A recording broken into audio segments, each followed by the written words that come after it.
afternoon and evening, ladies and gentlemen. Welcome back to our first wrestling video we've done in a while. We've done a lot of streams, haven't done a lot of videos since then. And yeah, this seemed to be video worthy. It's a bit of a doozy today.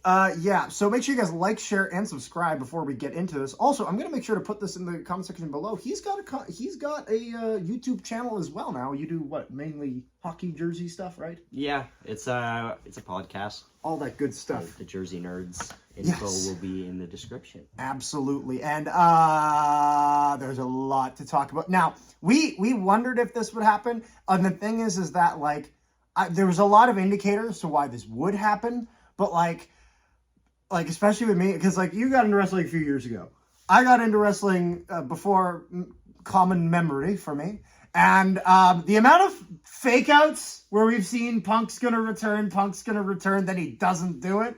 Even with CM Punk himself teasing him, happens all the time. Kind of nice to see it actually happen. Before we dive into the meat of that, we've got some other stuff to talk about. We got a lot of good stuff to talk about because we will get to that. So we start off the night with a women's War Games match. Which cooked. Yeah, this match really cooked. I was kind of unsure how this match would go. I'm not gonna lie, more violent than the men's. A lot more violent than the men's. And I'm fine with that because there's a lot of other narratives in the men's match that kind of kept it afloat. This one, bro, Io Sky's nuts. That was a crazy spot. Because the second you put that trash can on, like you have to make sure that you're all balanced, that you don't fall backwards, that you jump forwards, and then you have to have a lot of balls to trust everyone down there. We're actually in the middle of recording this in the middle of the press conference. Yeah, Cody Rhodes is walking. Glancing behind the camera, it's because Cody Rhodes just walked in to talk about stuff, so he probably... Actually, we were talking about starting the video that way, like this. So what do you want to talk about? That was his idea. It was a good idea, but I didn't do it because I'm an idiot. My ideas aren't allowed here at the Nolan Hockey Podcast. Yeah, no, they're just tolerated. But yeah, no, this match cooked. We were lots of trash can spots. Lots of trash cans. I'm fine with that. They finally pulled the table out near the end. The fans were fucking begging for it the whole time. I actually want to comment on that end. Yeah. I don't think it was supposed to end with the table.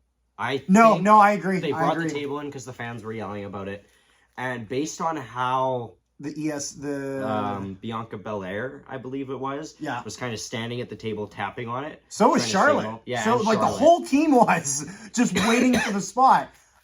Instead of Bianca's finisher, which I'm sure was going to be, which was... Well, she hit the KOD. The KOD, I'm sure, was the planned finish. But because everyone was begging for that table and it hadn't been snapped in half yet, that was definitely that's fine. On the spot. On them for improvising like that, if that's what they did, and I'm confident that is how it went down. Oh, absolutely. No, because the fans were begging for it the whole time. It was very evident that that the fact that they really continuously had pushed for it, that they had to make some changes to the match on the fly, and they did a good job at that. I was expecting a turn on Bayley. I think we both were. I have been waiting for them to do that for months. They might be stretching this out a little bit. I'm curious to see exactly when they do it. I could see them doing it on this upcoming SmackDown. Is it upcoming SmackDown? Are they on SmackDown? It's on SmackDown. Okay, yeah, no. I would not be shocked whatsoever. That's fair. But yeah, no, overall that was pretty good. Now, we do have our next match, however, before that we got to see the Alpha Academy doing a Ruffles commercial. There was a lot of ad placement in this. However, you know what? Honestly, the funny ads I will take over random video vignettes on what we saw earlier that night. Seriously, because at least the ads, they make them fun, they make them interesting, and there's something kind of new as opposed to just... Hey, you know that thing 20 minutes ago? Let's go take a look at that. It's like, no, I saw it 20 minutes ago. It doesn't need to happen. So they did a funny what Ruffles. The Saw movies do. We saw R-Truth. We did. That's actually, what I was gonna say. Before we get to that, actually though, the big return of the night. You mentioned the big return of the night, as Triple H so eloquently put it. Somebody put that on a T-shirt. But you were very happy to see on the back of Shotzi's gear. Yes, you're a big Saw fan. I'm gonna nerd out a bit. No, that's fine. Nerd out. That's fine. Shotzi had a jacket on when she was entering, and on the back of it was Billy the Puppet from Saw. That's right. Dressed up with Shotzi's like tank helmet, and it said, "I want to play War Games." Yes. And then there was the Saw spirals on the sleeve. Anyways, it was good. Very nice, good touch. I know Shotzi's a big horror fan, and she's been in horror movies before. Yeah. Wasn't Liv Morgan being in Chucky or something like that?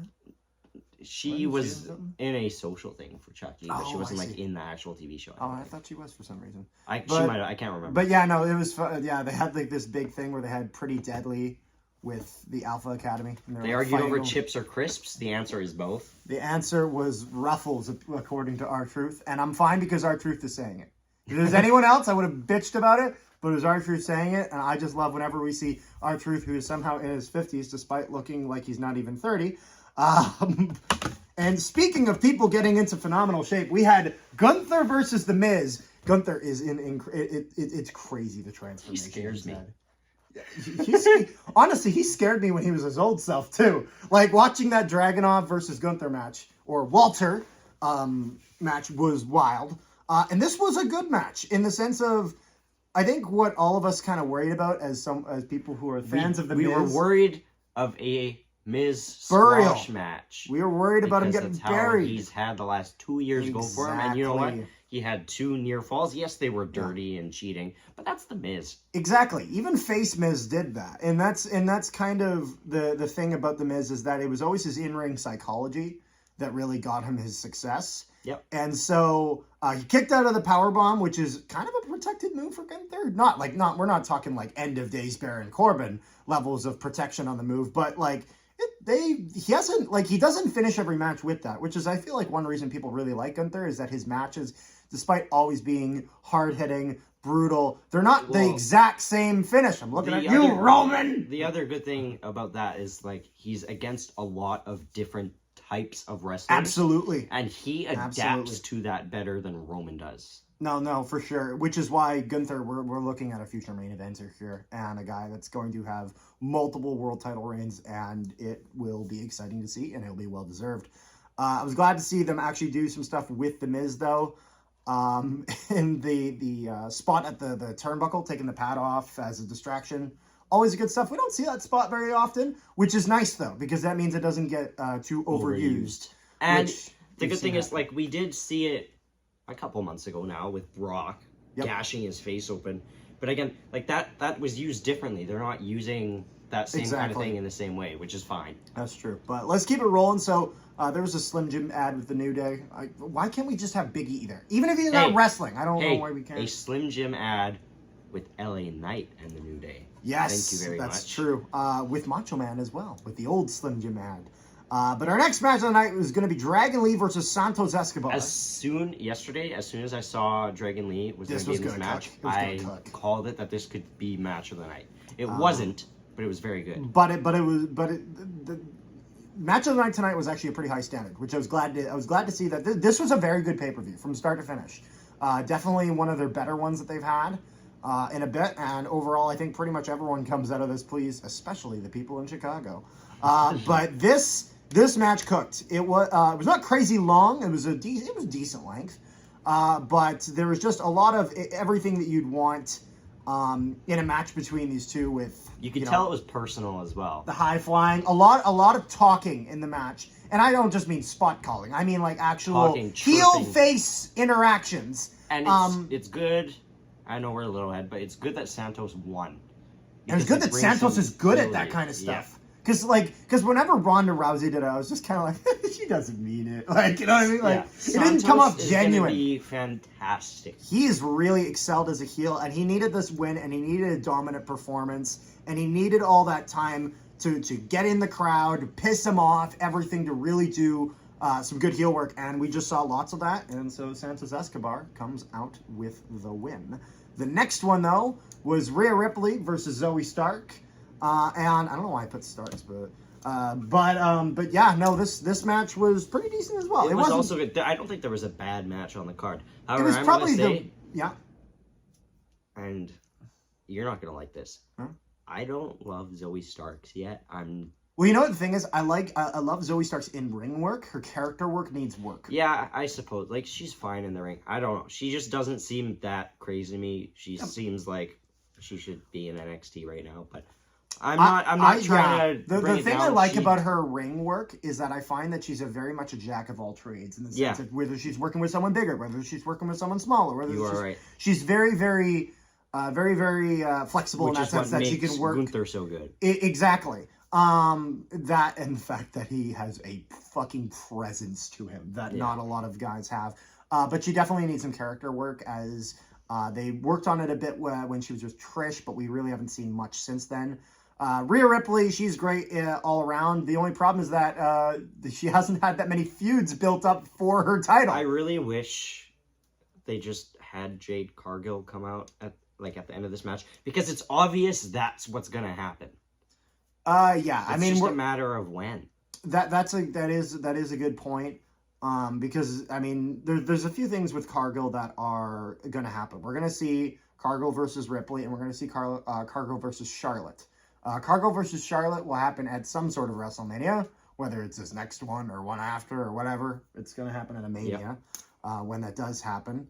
But overall, this match, it was honestly, this is probably the worst match of the night. But again, this was a very good pay-per-view. I don't think that is I don't think that's a bad thing. Yeah. If you have the worst match of the night on this pay-per-view and your match was be upset. the way, I don't think you should be upset. I think it was a good match, but it wouldn't be the last. It's just kind of a nothing match. No, it went exactly how it didn't have nearly as much build as any of the other ones, especially although that's not the best thing to hear, considering that Dragon Lee got added into his match yesterday. But with all the stuff with Carlito, there was still lots of build there. Even so, but that would not be the last we see of Rhea Ripley tonight. As we get into the men's War Games match, Zach just poked his head in the men's War Game match. But where's Randy? Where's Randy? No, your title got all. Randy is missing. I wish I could insert that clip of CM Punk being like, "Yo, Randy, where are you at?" But WWE has copyright on that, and this video would not just get. I would actually have to. Not just demonetized, but they would actually they'd force us to take it off, otherwise give us a strike. No, because some of them they'll just you can't monetize it, but WWE's really strict on that, so it kind of sucks. But yeah, no, this match was good. Not as much violence as I was expecting, because it was more story. You had absolutely Jay and Sammy. You had Jay and Orton. He was worried, and they even did some stuff before the match with him being I don't know, man. You had Damian Priest and Drew McIntyre. It was very interesting. There was a lot of potential for conflict. It was good. It still got they teased the conflict. There wasn't really any conflict, but that's fine. You don't always need to have people turning on their teammates. Correct. And if it was gonna happen tonight, it was gonna be on Bayley. But it didn't. Now with this match, I'm trying to remember. We started with, I think it was Rollins and Balor. Yeah, that started. It was Rollins and Balor. Then McDonough went in. And they cooked McDonough and Jay. I can't remember the exact. Yeah, no, I was pretty pleased in this with this match. It was good. The Money in the Bank cash-in confused me. Well, yeah, because I was thinking it was in the middle of a video, in the middle of a Cody Rhodes is eating Slim Jims during the press conference.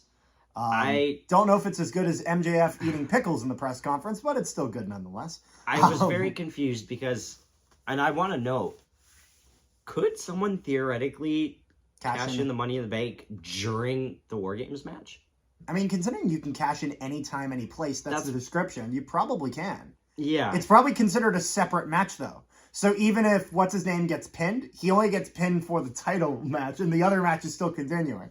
That's my assumption. Like brackets in a bracket. But it was an interesting fake out. It made sense in the sense of that, again, all 5 Judgment Day guys were up. But then the confusion comes in where, there is disqualification in a title match. Yeah. Which meant that even though all 5 of them were standing, only Balor or only Damian Priest could actually attack Rollins. If anyone else did, it would be a DQ. But again, it was a nice fake out, as it kind of drew everyone's attention away, from Orton, then returning, coming back. What a pop for Orton. Yet wouldn't still be not the loudest pop wouldn't of the night. be the biggest pop of the night. You fucking beat me to it. But he was in unbelievable shape. He is ripped. It is crazy. He beat everyone up. They all did the middle rope DDT. It's funny. He wasn't really doing any of the RKOs yet, but that's because he would save his RKOs for later. The first RKO was done on who else but Dominic Mysterio. But got a big pop for that. He looked like he was going to RKO Jay, but all he was actually doing was just trying to get his attention and scare the shit out of him. And then Jay saved Randy from being... So that kind of got him on the same page. And then we saw a fantastic RKO, which is definitely WWE trying to get another RKO into that top 10 RKOs. Are you talking the one from... McDonough? Yeah. McDonough gets of the cage. Chucked off the top of the cage. Okay, no one else is going to be saying this. So much props to JD McDonough from jumping from 15 feet in the air onto his chest fully flat. Like, seriously, he did a front face bump, which is like, it's apparently the most intimidating bump for guys to learn, because having to teach your body to not brace yourself on that kind of an impact is terrifying. Yep. And he just soaked it. He did. 15 feet in the air, he soaked it. So I hope he gets his goddamn payday tonight. He deserves a raise. He does. He deserves extra pay for that spot. The match would conclude with the... Everyone pretty much did their finishers. Yep. And Cody Rhodes hit the crossroads. 1, 2, 3. That would be the end of the pay-per-view. The trademark logos pop copyright would show up. Record scratch. The Cult of Personality plays Oh My God. The 2023 version, that is. The one that Living Color released Wait, can I do the thing? yesterday. Can I do the thing? What? Reaction here.